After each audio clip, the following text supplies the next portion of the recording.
کرنا طریق شرافت نہیں ہے۔ اگر آپ لوگوں کی یہی طینت ہے تو خیر، آپ کی مرضی، لیکن اگر مجھے آپ لوگ کاذب سمجھتے ہیں تو آپ کو یہ بھی تو اختیار ہے کہ مساجد میں اکٹھے ہو کر یا الگ الگ میرے پر بد دعائیں کریں اور رو رو کر میرا استیصال چاہیں، یعنی بجائے اس کے کہ تم گند بکنے میں، سازشوں میں، فتنہ پردازیوں میں حد سے بڑھ جاؤ، جیسا کہ بڑھ بھی چکے ہو۔ میں تمہیں ایک اور طریق بتاتا ہوں۔ اگر تمہیں خدا پر ایمان ہے اور خدا کی خاطر تم مخالفت کر رہے ہو تو دعاؤں سے کام کیوں نہیں لیتے؟ مسجدوں سے نکل کر گلیوں اور گھروں میں فساد برپا کرنے کی خاطر جو بھڑک بھڑک کے نکلتے ہو، واپس مسجدوں کو لوٹو اور مسجدوں میں خدا کے حضور سجدہ ریز ہو جاؤ اور دعائیں کرو کہ اے خدا، یہ وہ شخص ہے جو ظالم ہے، جس نے ایک ظالم جماعت پیدا کی ہے اور جو تیری دشمن لوگ ہیں، ہم بھی ان کے دشمن تیری خاطر ہیں، بس تو ہماری مدد فرما اور ان کو نیست و نابود کرنے میں آسمان سے کارروائی کر، کیونکہ ہماری زمین کی کاروائیاں تو بالکل ناکام اور نامراد ہو چکی ہیں۔ یہ مراد ہے کہ اس رنگ میں تم دعائیں کرو، استیصال چاہو، یعنی مجھے کلیتاً ملیا میٹ کر دینے کے لیے دعائیں کرو، جڑوں سے اکھیڑ پھینکنے کے لیے دعائیں کرو۔ پھر اگر میں کاذب ہوں گا تو ضرور وہ دعائیں قبول ہوں گی، اور آپ لوگ ہمیشہ دعائیں کرتے بھی تو ہیں، آپ لوگ ہمیشہ دعائیں کرتے بھی ہیں، لیکن یاد رکھیں کہ اگر آپ اس قدر دعائیں کریں کہ زبانوں میں زخم پڑ جائیں اور اس قدر رو رو کر سجدوں میں گریں کہ ناک گھس جائیں اور آنسوؤں سے آنکھوں کے حلقے گل جائیں اور پلکیں جھڑ جائیں،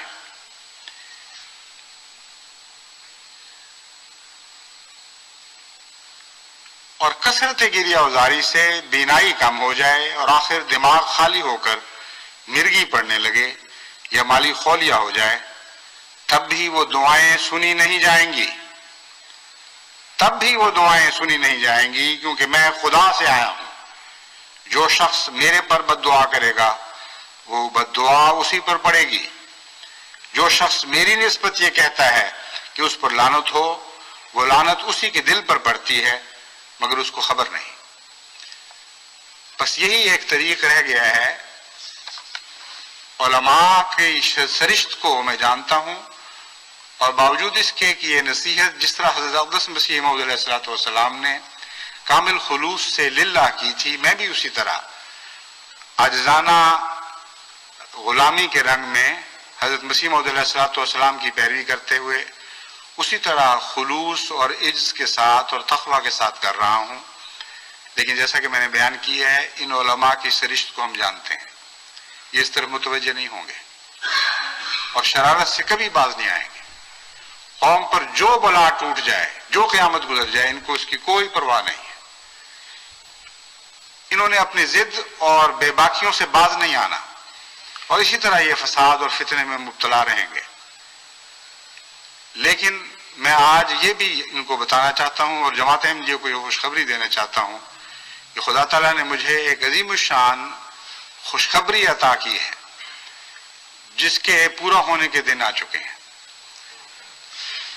میں نے چند دن ہوئے رویا میں دیکھا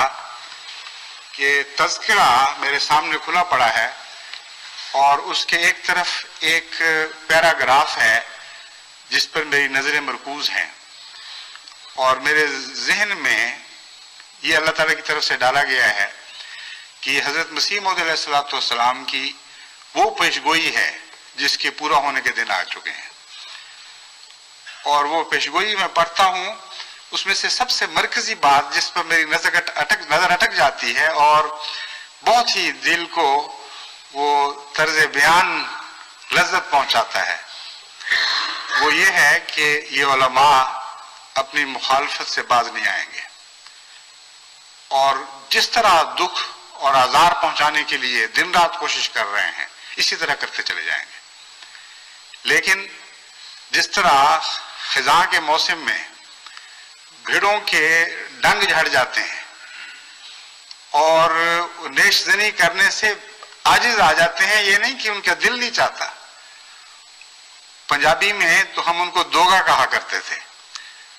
اردو میں مجھے علم نہیں، لیکن وہ الفاظ جو الہام کے وہاں لکھے ہوئے ہیں وہ دوگے کے لفظ ہی لکھے ہوئے ہیں.